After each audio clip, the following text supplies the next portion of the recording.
Hello everyone, welcome back to my channel. Today I have a slightly different video for you guys because I'm not going to be sharing some DBL content with you guys today.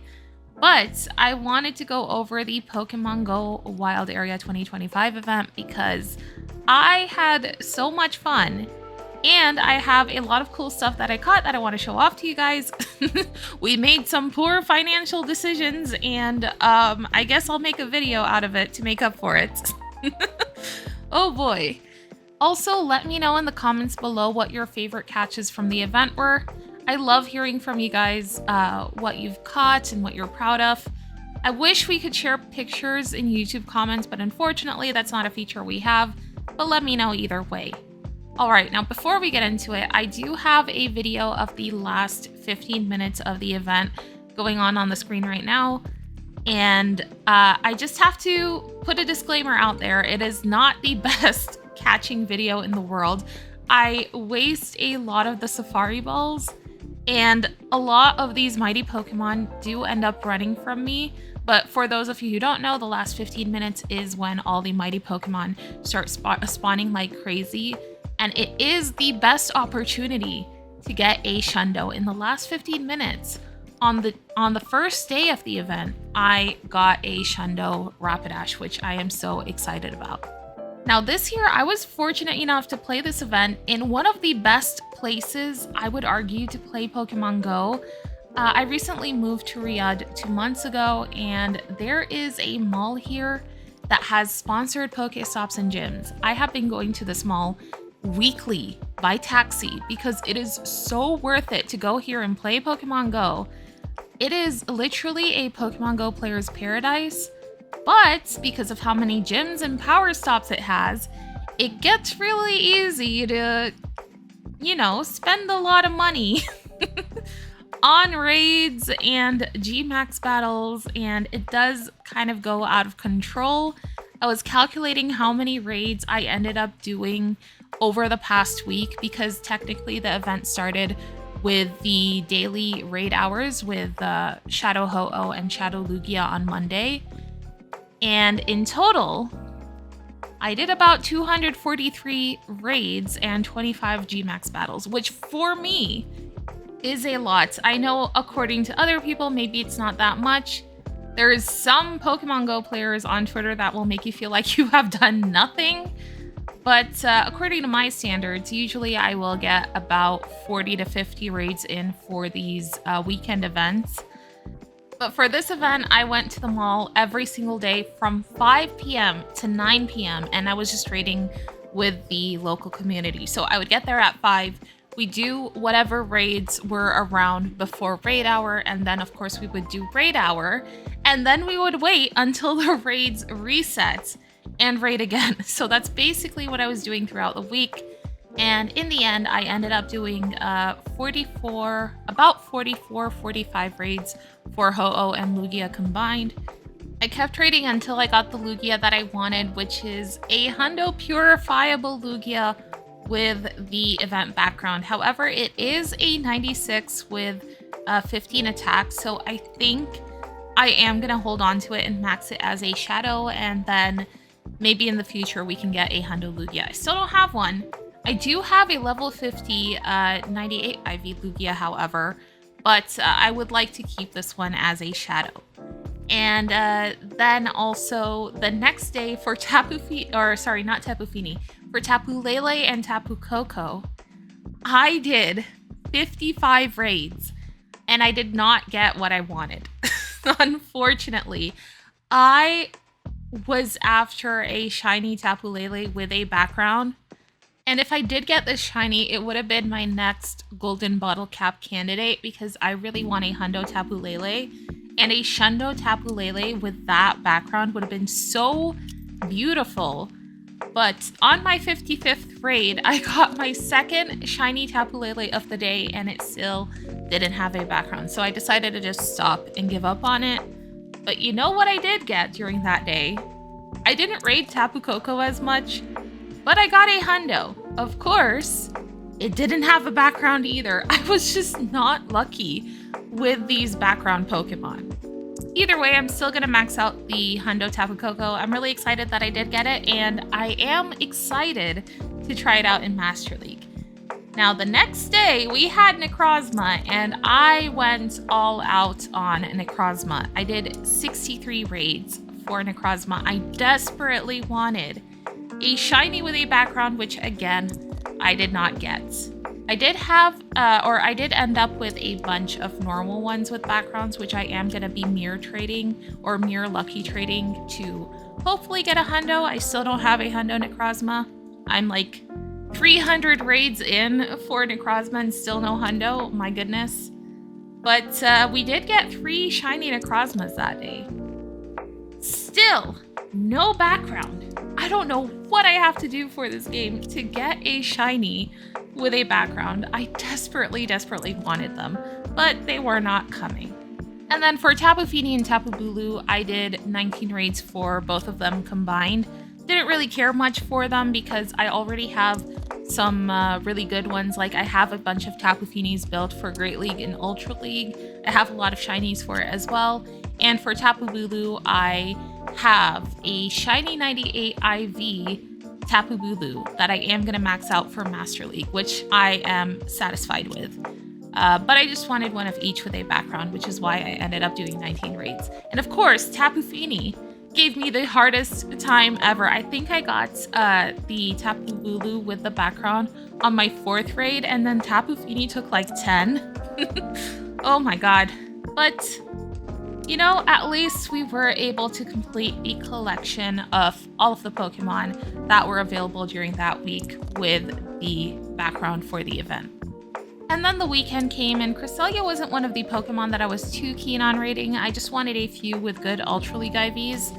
I did around 19 raids, and I actually got the Shundo that you guys saw me purifying at the beginning of this video on literally the first raid. Again, no background. Count the number of times I've said background in this video, but the game just hates me. I got 3 shiny Cresselias literally in the first 6 raids that I did, one of them being a purifiable Shundo, and none of them had backgrounds. Yeah, terrible luck for me there. But I am glad that I kept raiding because I did end up with a couple of Cresselias that were under 1500 CP, so I could use them for Great League. And we have a few that are going to be okay for Ultra League, so I'm just happy to have those. Now, if you think I was desperate for any of these legendaries I just talked about, you have not seen desperation yet. Darkrai, I told myself absolutely no limits. Go all out. I need the Hundo Purifiable Shadow with the background. I was gonna keep raiding until I got it, and also until I got at least a shiny with a background. The difference between Darkrai and all the other Pokemon I have talked about so far is that Darkrai is not tradable because it's a mythical. So I told myself it's now or never, just buy the raid passes and do as many raids as possible. But thank goodness I got what I was looking for in under 40 raids. I only ended up doing like 39 raids for Darkrai, and the 39th raid I really didn't have to do because I just got greedy and I was like, oh, maybe I could try for one more. But we ended up getting a shiny Shadow Darkrai with a background. And we ended up getting a 96 IV Shadow Darkrai with the background as well. Now I saved this one to purify during this video, so let's go ahead and do it. I'm just gonna do it. I've been hesitant about it because it has really good IVs as a Shadow if I want to go ahead and max it the way it is. But it doesn't have 15 attack, and I want this Hundo. There it is. The Hundo Purified Darkrai, my absolutely favorite catch from this weekend. I love this even more than the 2 Shundos that I got. Alright, I think that's it for raids. As for Bewear, it wasn't a priority for me, so I think I only did like 4 raids for it. I was happy with having just a few as a souvenir from the event, and I didn't want to go after the shiny, and I'm glad that I didn't, because I heard from my friends that that was a very difficult shiny to get, and some of them ended up doing so many raids for it. which is insane, and I did not want to put myself through that. But for Grimmsnarl, Grimmsnarl was also one that I wasn't too excited about. A lot of people were hyped about it, and I know that Gigantamax battles give you so much or so many resources, but I only ended up doing like 25 Grimmsnarl Gigantamax battles. And the main reason really for this was because they didn't really have any discounted particle pack bundles in the shop. So I didn't want to spend a lot of money buying particles to do the Gigantamax battles. I wasn't after the shiny Grimmsnarl because I ended up catching 4 shiny Impidimps in the wild, so I could just get the shiny Grimmsnarl that way. I know it's cool to have the shiny Gigantamax, but I just battled it until I ran out of particles, and that was enough for me. Alright, that's it for the battling and raiding side of things. Aside from that, we got a lot of nice shinies during this event. I want to say around 50. That Sableye at the top there, we definitely did not catch during the event. That was from Spotlight Hour today. But I just wanted to show you guys everything from the past week because I wanted to include the shiny legendaries that we got from the raid hours as well. So obviously the shinies I'm most excited for are the 4 shiny Impidimps that I caught. It's a really nice shiny. I love it when the shiny is completely different from the original color of the Pokemon. And aside from that, we also caught 2 almost Shundo Pokemon. We have a shiny 98 IV Clefairy and a Pokemon that I desperately want a Shundo from, a shiny 98 IV Routes. On the second day, I had alerts on for Gardevoir, so I was chasing every single mighty Gardevoir I could find in the wild, hoping that one of them would be a Shundo. Unfortunately, I didn't find any Hundos in the wild. I already have a maxed out Hundo, but I would love a Shundo because the Mega is just absolutely beautiful. But you know what? I am happy with this shiny 98 IV Routes, so I'm gonna go ahead and evolve it, and we will Mega evolve it for the video. I think I will end up maxing this one out, even though I have so many Hundo Routes and I already have a level 50 Hundo Gardevoir. I just really want this. This is just so beautiful as a Mega. I mean, just look at this. She's so pretty. Oh my gosh. That black dress is just everything. And this is the first time I get to Mega Evolve a shiny Gardevoir. So super excited to have this in my collection. Aside from that, we did catch a lot of shinies that we already had registered in our Pokedex, like this Poplio, a lot of Community Day shinies. Here's one of the shiny Impidimps that I caught. And then the highlight of the weekend, we got the shiny Galarian Rapidash Shundo. And I am so excited about this because back when this first came out in Pokemon GO, Galarian Ponyta was in raids. You had to raid for it to get it. And I raided it like crazy, trying to get a Hundo. I could not. But now not only do I have the Hundo Galarian Rapidash, but I also have the Shundo. I managed to catch both of them on the first day, and the Shundo I caught in the last 15 minutes of that first day when the mighty Pokemon were spawning like crazy in the wild. I named it Pistachio because I thought it was a cute name for it. Of course, we have Shundo Space Ducky here. And then we also caught a shiny Hatterene, which I just think is cool because it is one of the new shinies.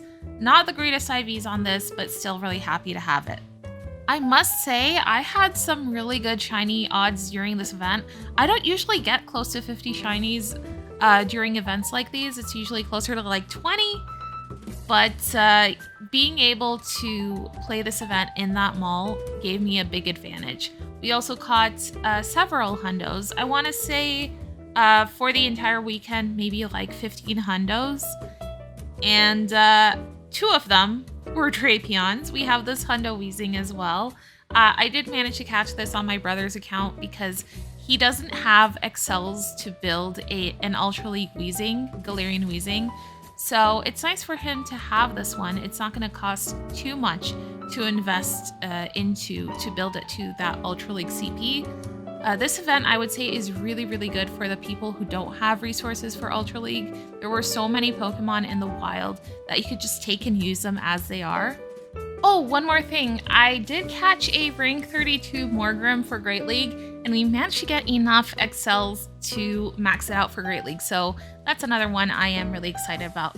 But aside from that, thank you guys so much for watching me ramble about everything I caught during the Go Wild global event. If you guys like my content, please consider subscribing, maybe leave a like, it helps me out so much, and I will see you guys in my next video. Bye bye!